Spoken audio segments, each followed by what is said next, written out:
back to another episode of Chop It Up Sports. As always, I'm your host, Carter Stedman. Before we get into the episode today, I just want to take a minute to really promote the channel a little bit. Be sure to go check us out on YouTube or Spotify for those watching or listening. And if you have Instagram or TikTok, be sure to go check us out there as we are on those platforms, posting a lot of clips from the episodes. So if you don't have the time to watch a full episode, you can see some of the main points on there. We're making predictions, we're recapping things, and even breaking news a little bit throughout the week. So be sure to go check us out on all those platforms and like and subscribe or follow to the Chop It Up Sports channel. What a weird week in college football, right? Not a ton of games that really jumped out the charts. I really didn't feel like there was too many games on the slate this week that were highly anticipated, but as always, college football delivered and we got some really good games out of it. We're going to dive into a couple of those today, as well as the Pac-12 possibly being back after some news broke this week about some Mountain West teams joining the Pac-12. I know they're still looking for more, but we'll get into that later in the episode. Some weird games throughout the week. Georgia survived in a close one, and a lot of just really close SEC play, which is really exciting. And then we're going to get into some red light, green light, and then we're going to give you guys my Heisman top 5 rankings, and that'll be it for today. I didn't feel like, after watching the games last night, there wasn't too much like concerning games, and I didn't feel like there was anything that jumped out the chart necessarily, but there were some good games going on, and I just feel like we have to get into those. And we're just going to kind of walk through it today. Nothing crazy. There weren't any major upsets or, top 10 matchups going on. But, when you get into these conference games early in the season, you're going to get some teams that get tested early. You're going to have some teams that are higher ranked that are going to be on the ropes just because they're still trying to find their groove. And when you get into conference play, you're getting everyone's best shot, especially if you're a top 10, top 15 team. So without further ado, let's go ahead and jump into that. First game of the slate this weekend was number 16 LSU at South Carolina. The game day was there in South Carolina. I did feel like there was a lot of hype around this game. I had LSU winning pretty big, and that wasn't necessarily the case. South Carolina, I feel like, had a lot of opportunities to win this game, and they got off to a really hot start, which put them in a great position.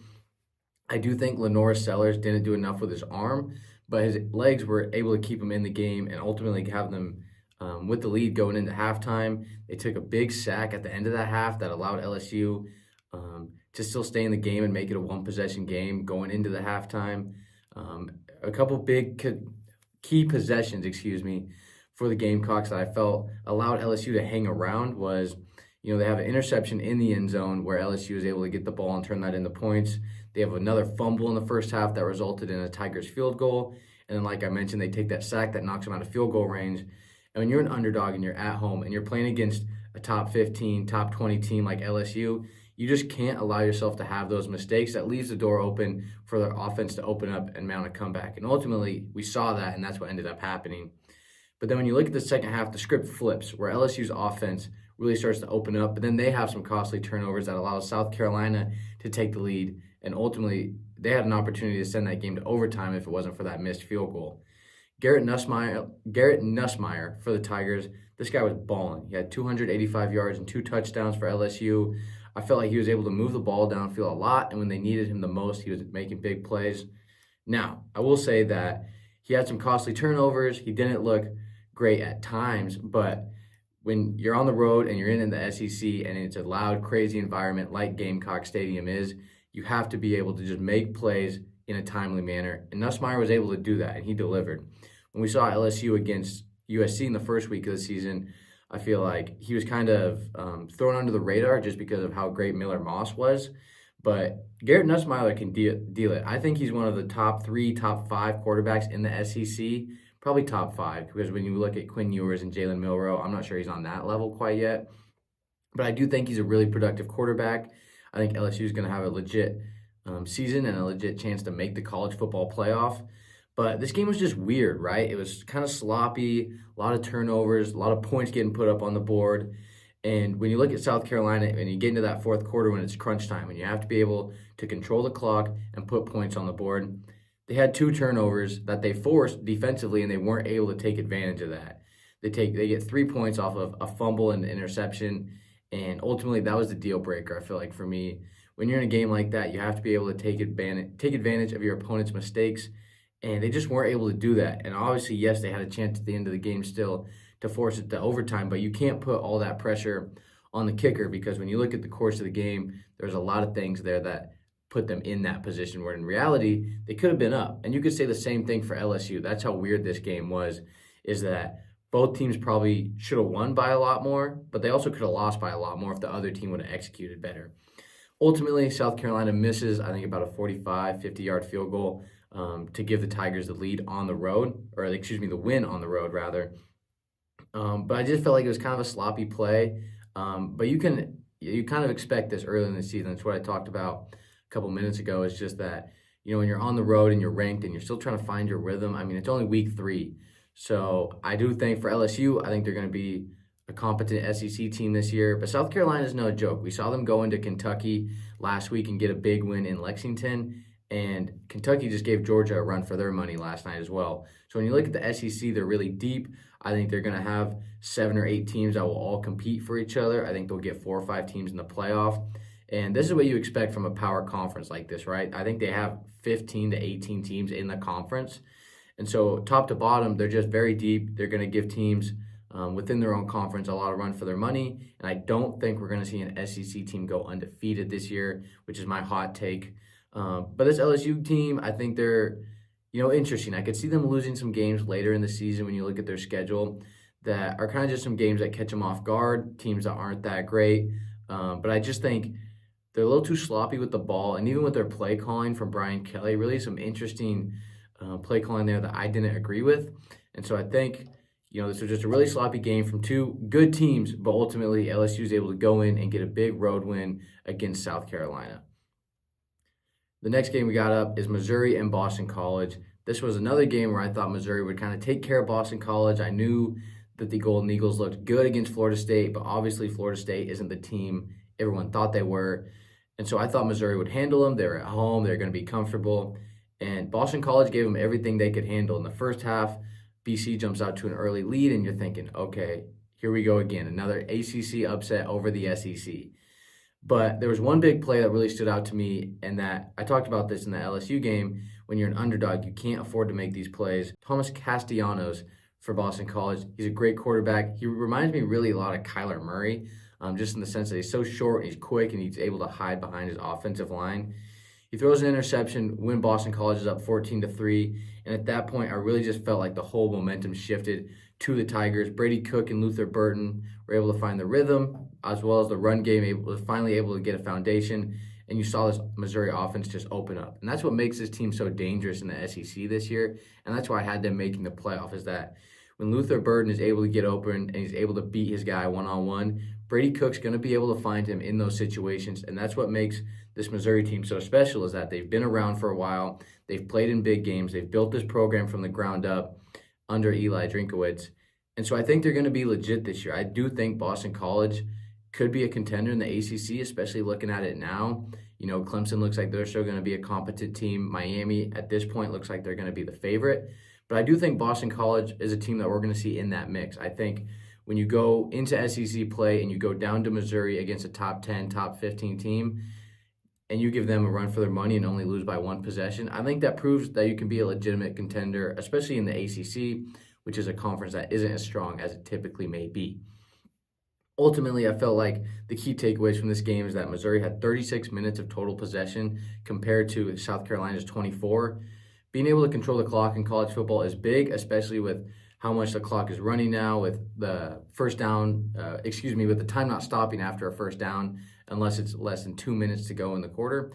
I do think that, especially as the favorite, as soon as you get the lead and you're at home and you can control the clock, it really allows you to control the pace of the game and operate on your own terms. And Missouri was able to do that. Talked about this a little bit earlier. Boston College had 2 turnovers and was 4 of 12 on third down. When you're on the road and you're trying to pull off an upset, you can't afford to give extra possessions to the team that is expected to win. You just can't. Missouri's offense is very explosive. We know that. If you're Boston College, you have to be able to control the ball, keep it in your hands. Worst case scenario, you punt it away and just live to play another down. But you can't do that. You can't give Missouri a short field to get points and then take advantage of your turnovers. And ultimately, that's what happened. And especially when you look at the third downs, 4 of 12 isn't exactly great by any standard. And you just have to be able to convert at least 50% to 60% of your third down conversions. and they just weren't able to do that. It was a really interesting game. It was back and forth.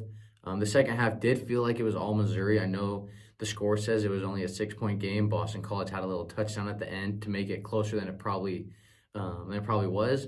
But I do think that Boston College is going to be a team that we can look out for this year. I don't necessarily think a playoff team, but I do think when you look at the ACC and the landscape of it, yes, Miami's the favorite. Yes, Clemson looks like they're still going to be legit this year after putting a pounding on Appalachian State last week. Florida State, in my opinion, completely out of the picture. I think they're a dumpster fire right now. So Boston College might be a team that we have to look out for down the road as maybe an 8-9 win team, pull off a couple big wins, and maybe just really mess things up for the ACC, allowing them to only get one team in. But time will tell. Nevertheless, Missouri picks up a big win over Boston College, 27-21 at home. The last game that really stood out to me last night was not even one that I was watching. I turned it on in the fourth quarter. Had a weekend on the Palouse. We got back. Was just going on my evening walk, and I checked my phone, and Georgia is down to Kentucky on the road in Lexington. Had to sprint back to the dorm, turn on the TV for the fourth quarter, and what a weird game if you're a Bulldogs fan, right? Yeah, you're happy about getting the win, but to go into Kentucky, a team that just lost to South Carolina, who we already talked about, and to only win by a couple points was really questionable to me. I think when you look at the history, Georgia has always struggled in Lexington under Kirby Smart. They showed the graphic last night during the game that the last 2 times they've been there, they've scored the least amount of points they ever have while Kirby's been the head coach at Georgia. Carson Beck looked questionable. I know he had that injury at the end, but even in the first half, he just looked like he couldn't find his rhythm. And this Kentucky team kind of just had him figured out. It's early in the season. I'm not worried. I talked about this. Conference play early in the season can be a little rocky for favorites just because they're not completely in stride yet, and they're going to get everyone's best shot, especially if you're a team like Georgia, where you have the X on your back every game. But I do think Kentucky gave them all they can handle, and I wonder if Kentucky is just one of those teams under Mark Stoops that just can figure teams out, especially when you have Brock Vandagriff coming over from Georgia. He was the backup Georgia quarterback to Stetson Bennett and then ultimately Carson Beck as well. Now he's at Kentucky. He understands Kirby Smart's defense and that system. I think that's what allowed them to stay in this game. I know Kentucky didn't put up a ton of points necessarily, but they just kind of felt like they were always hanging around. The defense was making plays. But ultimately, Georgia was able to escape with the win. They made just enough plays to get out of Lexington with a W. But even at the end of that game, Georgia just didn't look smooth. I mean, they had the fumble by the tight end that ultimately gets recovered, and they're able to just take a knee after getting the first down. They had some untimely penalties, I thought. And I just think if Kentucky made a couple more plays, that Georgia would have been on upset alert. And so if you're a Georgia fan, I just don't feel great about that game. I do think they're going to bounce back. I think they're going to be fine. I'm not too concerned with this team, especially when you look at how experienced Carson Beck is, how talented they are, how great of a coaching staff they have. I think Kirby's going to get these guys in check pretty quickly, especially if you listen to his post-game interview. He just said his guys didn't listen to the game plan, and so I think he's going to get these guys in check. They're going to be ready to go for week 4, and I do think Georgia's going to be a dominant powerhouse. However, I do not think an SEC team is going to go undefeated. I think that this game really was symbolic of the depth of not only the SEC, but also college football as a whole. We already talked about South Carolina and LSU. South Carolina went into Lexington as an underdog last week and put a pounding on Kentucky. South Carolina then goes and is a missed field goal away from going into overtime with LSU.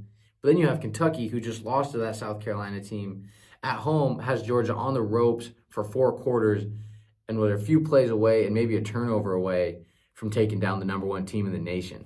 So it's just really interesting when you look at that. The food chain and the chain of command in college football is all over the place. And I think that's what we kind of expected with this 12-team playoff, is that it's going to give a lot of these teams more opportunities to pull off upsets, but then still have, that buffer of being a 12-team playoff to still get in. And I think, especially when you look at the college football landscape this year with transferring and new coaches, and there's just so much change, right? There's only 2 or 3 coaches in college football right now that even have a national championship ring. And that just means that things are wide open for everyone. I do think that one team at least will go undefeated in college football this year. I can't quite pinpoint who it's going to be yet, but I wouldn't be shocked if we're going into December and early January and the top four teams all have one loss or even maybe two losses, depending on their schedule. And that's what happens when you have these major conferences, right? Maybe the preseason games don't mean as much when you're playing 5 or 6 top 15, top 20 teams throughout your conference play. Ultimately, Georgia survives, they get it done, but I do think we're going to see them take an L at least once this season. It'll just be a matter of time. We're going to get into our red light, green light segment here. We are getting a little bit of a shorter episode for you guys. I was on the road this weekend up at Washington State. I do not want to talk about their football team ultimately, just because they beat my Huskies, but it was a good win for the Cougars. We'll get into that game here in a little bit. I'll give you guys my thoughts. But we're going to get into red light, green light right now. This is my favorite segment. Saw a lot of good, saw a lot of bad this weekend, but let's get it started. My first green light is the Kansas State Wildcats. Friday night at home, they picked up a big win over Arizona. This was a game that I thought was going to be pretty close, between Noah Fafita and Tetaroa McMillan, and that combo facing up against Avery Johnson and this powerful Kansas State offense. I did think it was going to be a gunfight, and Kansas State was the only one that brought the gun. So it was a pretty dominant performance from the Wildcats at home, which is what you'd like to see if you're a Kansas State fan, especially after that close game in Tulane last weekend. My red light is a team that we had on here last week as another red light, and that's the Michigan Wolverines. We talked about on here with Caleb Unger about how poor this Michigan offense was and how bad they looked. And I did want to give them a little grace. They played Texas, who I think is a top 2, top 3 team in the nation. So for them to come out and not have a great offensive performance against a team like that, okay, I get it. But to beat Arkansas State by 10 at home, that's scary. And if I'm a Michigan Wolverines fan, it is SOS right now. We are in panic mode. I think this offense is completely incompetent of moving the ball down the field consistently, especially when they get into Big Ten play and they play these elite defensive teams. I see this Michigan team struggling this year. I think they're really one-dimensional. And yes, their defense is really good. I think Winkdale does a great job of coaching these guys and getting them in their spots. But when your defense is on the field the entire game, you're not going to be able to win games because you can't put up points that way. Yes, they put up, 24, 28 points against Arkansas State. But when you get Ohio State, when you play Oregon, when you play even teams like Washington, who, aren't great but have a competent defense, I just see this team struggling to get to the 9 or 10 game win mark. Yeah, I think they might be, the third or fourth best team in the Big Ten, but I just see this Michigan team struggling this year, and this offense really scared me. Our next green light, the Oregon Ducks. They finally figured it out about how to beat a lesser opponent by double digits, and it was really nice to see that. I think if you're a Duck fan, in a rivalry game, the Civil War took place in Corvallis. That's a big deal for me and where I'm from, being an Oregon guy. This is the game of the year, and it's weird to have it in week 3. This game has always been at the end of the year. It kind of had a different vibe. It kind of just felt like they snuck it in the schedule. It didn't have the same hype and anticipation that it does at the end of the season. But ultimately, it was Oregon from start to finish. It was a little close at first, but Oregon's offense pulled away and was able to control the game for, the majority of 4 quarters. This is what I predicted. I think this Oregon team, as the year progresses, I think they're going to continue to get better. It's just going to take time, right? And this is what people, I think, struggle to understand sometimes is, yes, when you look at Oregon and you see Dylan Gabriel comes in from Oklahoma and Evan Stewart comes in from Texas A&M, and they have all this talent, yes, they should be really, really good, but it takes time to develop. You can't throw out this team in week 1 and say, all right, need you guys to be perfect. That's not going to happen. That's not a realistic standard. It's going to take time to develop these guys, for them to find groove with each other, and so it just takes a little bit for teams to find their peak, and I do think Oregon's going to start to find their stride, which they're going to need to. They have Ohio State coming to town here pretty soon in Eugene for a highly anticipated Big Ten matchup. I think that game is going to be super exciting. So it's nice to see Oregon start to find their groove offensively, and then defensively, they allowed Oregon State to only 14 points. I know Oregon State isn't a team that's going to light up the scoreboard, but to see them just dominate a team like that has to feel good if you're an Oregon fan. Second red light goes to the Kansas Jayhawks. If you're a Kansas fan, this year's gotten off to a pretty rocky start. This was a team that I think a lot of people had been in contention for a Big 12 championship. The last couple of years, they've kind of hung around. They've definitely improved from where we've seen this Kansas program in the last 8 to 10 years. But to come out and have these expectations, and after week 3, you're 1-2 with a loss to UNLV and Illinois, you can't be feeling good about yourself. I think this UNLV team is legit. I think they're going to have a shot at the playoff this year as the non-Power 4 team. But if you're a Kansas fan, that's just not a good look to go into a Mountain West game and drop one on the road like that. And maybe this is just a Kansas team that struggles on the road. I mean, we see them lose to UNLV in Vegas. They go up to Illinois earlier this year. They dropped that game. And Jalen Daniels is a guy that had a lot of high expectations coming into this year as the quarterback of the Jayhawks. He's been hurt, battled some injuries this last 2 seasons. I do think he's super talented, but I wonder if he's just not a guy that can get the job done when it's needed the most. They struggled early in this UNLV game, and ultimately the Rebels were just able to pull away with it. And I think that Kansas is a team that throughout the year, yes, I think they'll be able to get to 7 or 8 wins, but it just scares me when you look that poorly in the preseason. That's not what you love to see, especially if you're a Jayhawk fan. So we'll see if they'll be able to bounce back, but losing a game like that will get you a red light here on the old Chop It Up show. My last green light goes to Arch Manning of the Texas Longhorns. Quinn Ewers goes down yesterday against UTSA. We'll see how long he's going to be out. Hopefully he's healthy, because I do think he is one of the top players in college football this season and possibly even a Heisman favorite. But there was no drop-off that we saw yesterday from the Longhorns at the quarterback position, as Arch comes in and throws for 223 yards, 4 touchdowns, and even a rushing touchdown that went for about 70 yards.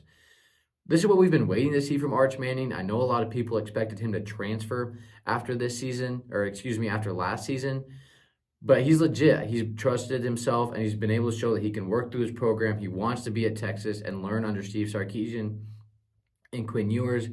And yesterday showed that. Yes, I understand they played UTSA, but to go for 220 yards and 5 total touchdowns, that's no slouch. That's legit work right there. I think Arch is a guy that in the next year or even the year after, he's going to be a top 5, top 10 guy. I understand he's undersized, but I just think he's really, really good. I think he's smart with the ball. Obviously, he comes from a family of elite quarterback play, but I just think he's going to be a guy that people are really excited about.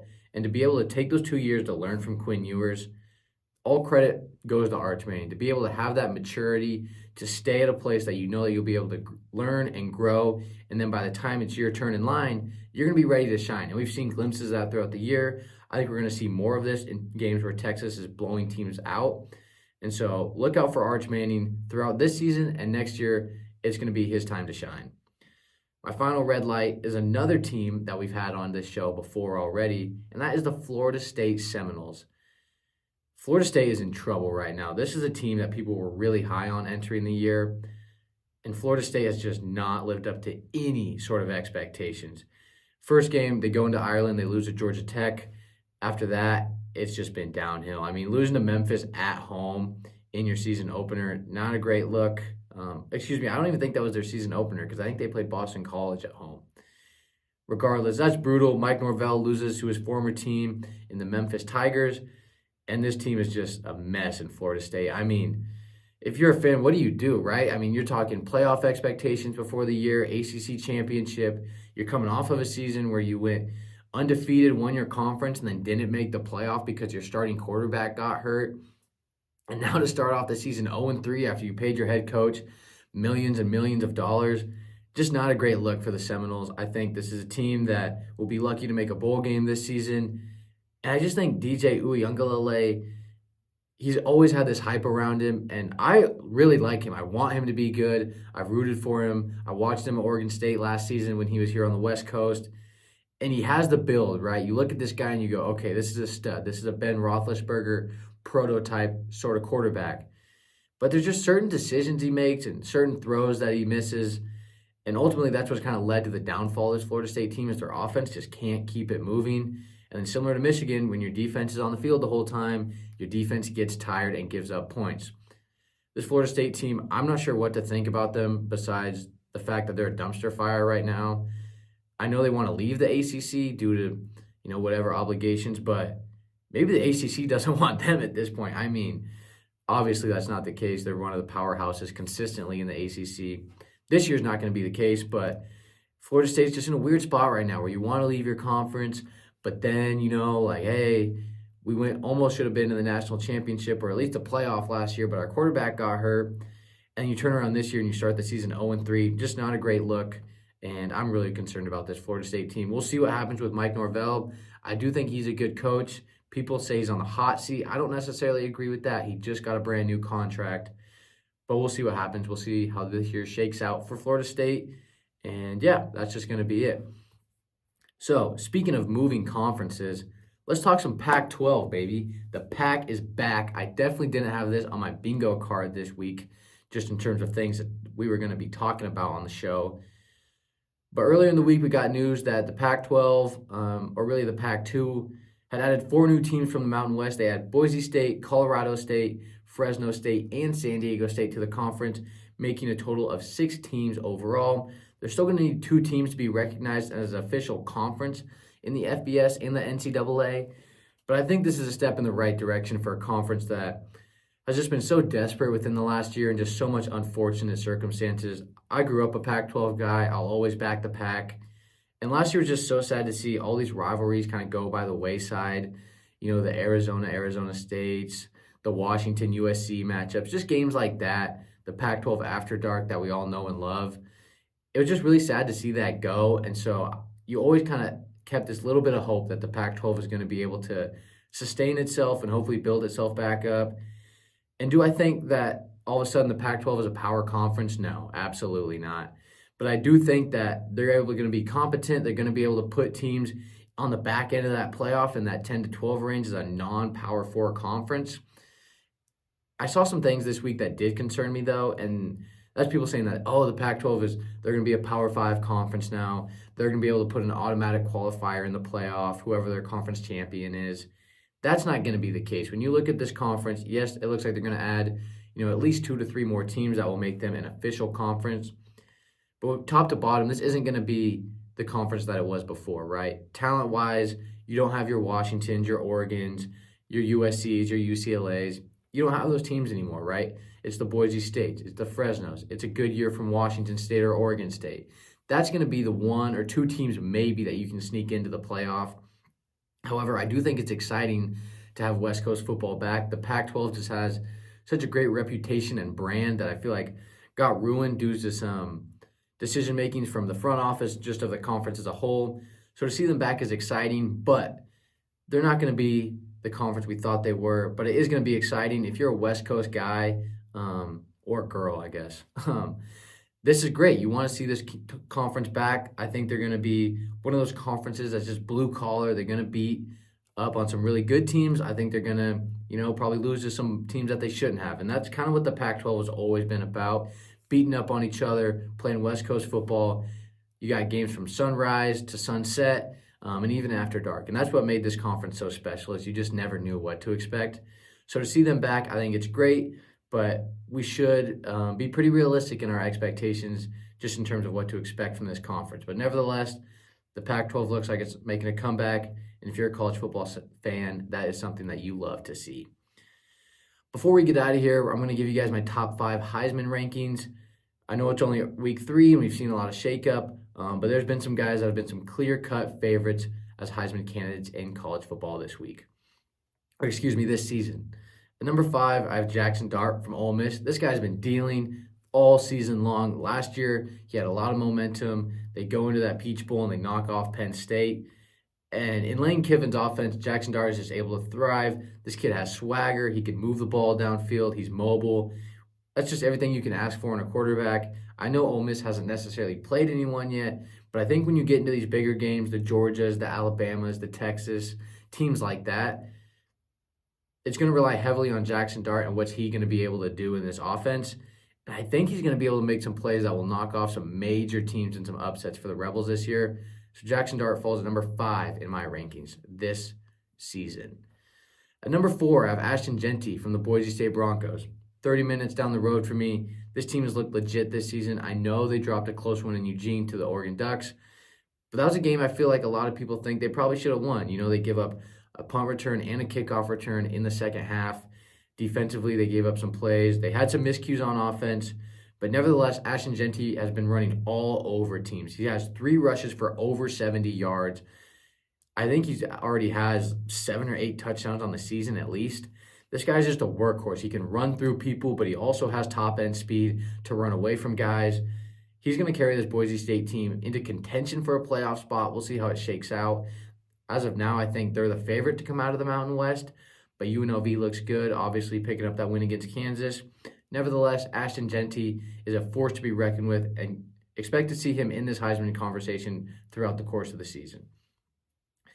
Number 3 on my list is Travis Hunter. He had a big game last night against the Colorado State Rams. Colorado hasn't necessarily played everyone. I feel like Travis had a down week against Nebraska. Colorado really just had a down week against Nebraska overall. But Travis Hunter, I mean, he's so unique, right? He plays offense, he plays defense. He's really good at both. He doesn't just show up out there and, contribute on one end and it just stands out there on the other end. There's a reason people don't throw his way defensively. If you watch that Colorado State game last night, I think they only threw to him 1 or 2 times. And that's just because of the playmaker he is. When you have a defensive back that has the hands of a top 5 receiver in college football, why would you ever want to throw his way? And we've seen that from teams. They completely take out whoever Travis Hunter is guarding, put him out on the side, and that receiver just knows he's not going to get the ball. And on the flip side of that, defenses know how dangerous this guy is, and yet he still finds ways to get the ball and make plays downfield. The thing that I really like from Travis Hunter is offensively, he's able to just find these spots in the defense with his high IQ that allows him to get open. Shedeur Sanders is able to get the ball in his hands, and Travis Hunter is just such a great playmaker. We're going to see him be making plays on Sundays next year, and that's why he falls at number 3 on my Heisman list. And number 2, I have Quinn Ewers. Quinn's been balling this season. He had a big win in Michigan. I know he got hurt yesterday. I hope he's okay. It's kind of a weird injury to have an abdominal injury on a play where there wasn't any contact. He just handed the ball off and then fell down. So kind of strange. I'm not sure what the injury update on that is. We hope he's okay. But as long as Quinn Ewers can stay healthy, this Texas team is going to be in contention for a national championship. As of now, they're my favorite to win the SEC just because of how they've looked on both sides of the ball. Now, Texas has been a team under Steve Sarkisian where as soon as they get a lot of hype around him, things might start to fall apart. However, the last couple of years, we've seen steps in the right direction. They've made the playoff. They've had some close losses. Last year, they lose to Washington in the Sugar Bowl in a close one.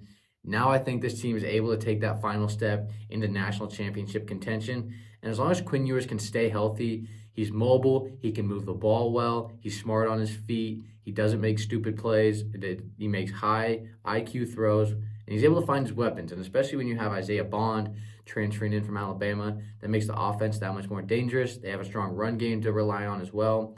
Quinn Ewers is a real weapon. And if it wasn't for this next guy that we're going to get into, he would be the Heisman favorite. Coming in at number 1, my Heisman favorite right now from the U is Cam Ward. Cam Ward transfers over from Washington State. I think the reason a lot of people are so surprised by him is because they didn't see him play in the Pac-12 last year. But for my Pac-12 fans, you know how dangerous this guy is. He threw all over teams last year. He almost knocked off Washington, spoiling their bid at a college football playoff spot. This guy has a cannon for an arm. He can move. He's old. He's smart with the ball. He's been around. There hasn't been a defense that he hasn't seen. We saw him in Florida in the swamp a couple weeks ago, just absolutely tear up that Gators defense. And I think we're going to see a lot more of that, especially as he gets into the ACC. We've talked about this before on the show about how weak the ACC is and how much just like lack of talent they have, specifically in this conference. So I think you're going to be able to see Cam Ward just light up teams this year. And as going forward, I just think Cam Ward is going to be a guy that we can see light up the scoreboard. He's going to be filling up the stat sheet. And that is why he falls in my number 1 spot in my Heisman rankings. We're going to introduce a new segment. It's going to be pretty short, but we got to spice things up. We got to keep things new on the show, keep the audience interested. If you haven't already, be sure to go like and subscribe on YouTube and Spotify. Go check us out on Instagram and TikTok as well. Our last segment here is going to be the rant of the week. We're going to do this every once in a while, probably not every week because it's no fun ranting all the time. But for those of you that know me, even if you don't, being a West Coast guy, I grew up in the shadow of Autzen Stadium. Despite that, I am a massive Washington Huskies fan. So for those of you who watch college football this weekend, you would know that Washington lost in the Apple Cup in the closing seconds to Washington State, our in-state rivals. It was a really close game. Washington had over 100 yards in penalties and just some costly plays defensively. However, we had a chance to win the game at the end here in the fourth quarter. With under a minute to go, Washington had the ball inside the Cougars' 10-yard line. And yeah, we're just going to rant about it. We get the ball inside the 10-yard line. We run 3 plays that really don't get us anywhere. On third down, we get to the 2-yard line after Denzel Boston makes a catch. It brings up 4th and 1, 4th and 2, if you will. And you're thinking, okay, you're going to give the ball to Jonah Coleman, who's a 5'9", 230-pound running back, and he's just going to barrel his way into the end zone. Is that what happened? Absolutely not. We ran a speed option to the short side of the field where Will Rogers just gets blown up. He tries to pitch the ball to Coleman. It's a mess. There's Cougar defenders in the backfield from the jump. I just don't understand this play call at all. I really do like this Washington coaching staff. I think Jed Fish is a great coach. Brendan Carroll is a really, really good offensive coordinator. I just don't understand this play. Why are you running, first of all, why are you running the ball with Will Rogers? He's not a mobile quarterback. Yes, he can use his feet, but he's not a guy you're making designed runs for. Denzel Boston and Giles Jackson were having standout games. Those Washington State Cougar DBs were really struggling to get those guys, get the ball out of their hands. I know they had a pass breakup in the end zone in this same sequence, but still, you have to be able to get the ball to one of those guys. Jed Fish talked about it in his interview at the end of the game, saying, yeah, we probably should have looked for Giles Jackson. That's on me. But how do you just have such a poor play call at the end of that game? You have to be able to know that you're going to give the ball to Jonah Coleman and just trust your offensive line to block. I know this offensive line isn't great, but you can't allow yourself to run a play that is just blown up from the get-go. As soon as the ball was snapped, you knew there was no chance that was going to work. Especially a speed option like that, I don't understand it. Jonah Coleman has to get the ball in his hands from the beginning of that play and get downhill with some momentum. And ultimately, that's not what happened. The Washington Huskies lost to the Washington Cougars at Lumen Field. And now I have to listen to these Washington State Cougar fans talk about how they run the state now, even though that's the second time they beat us since I was in like 3rd grade. Nevertheless, congratulations to Washington State. They do look like they could be a competent team this year. Wishing them the best of luck this season. Pretty interesting team, really. They run the ball a lot. John Mateer doesn't have a great arm. He had an interception yesterday and threw a couple other balls that probably should have been intercepted. But he does a lot on his legs, and that is what allowed this Washington State team to win, along with the 1 million yards that Washington had in penalties. And yeah, the Cougs take the Apple Cup this year. I saw a quote afterwards where Jake Dickert, the Cougars head coach, was talking about how maybe Washington State should just keep the trophy, and then next year it'll be a Pac-12 Big Ten trophy. And I would say the same thing if I probably knew that I wasn't going to win the Apple Cup next year, because I think this Washington team, they're going to be moving in the right direction, and I don't think that's me being a homer. I think when you look at the recruiting and how Jed Fish has rebuilt programs, I think Washington's going to be fine. They have a really good recruiting class coming in. They have some really good talent that's going to be staying around in Seattle for a while. Ultimately, they're just not there yet. I think this year is going to be a learning year for a lot of these guys, and we saw that yesterday, especially in crunch time. Well, Washington State takes the Apple Cup 24-19 in a close one, and that is my rant of the week. That is going to wrap it up here for Chop It Up. Be sure to go check us out, YouTube, Spotify, TikTok, Instagram, all of that stuff. We're putting out content pretty consistently throughout the week, so be sure to go check us out here. Drop your thoughts in the comments below if you have anything or any talking points that we should get to throughout the week. And thank you guys for listening, and we will catch you later on this week.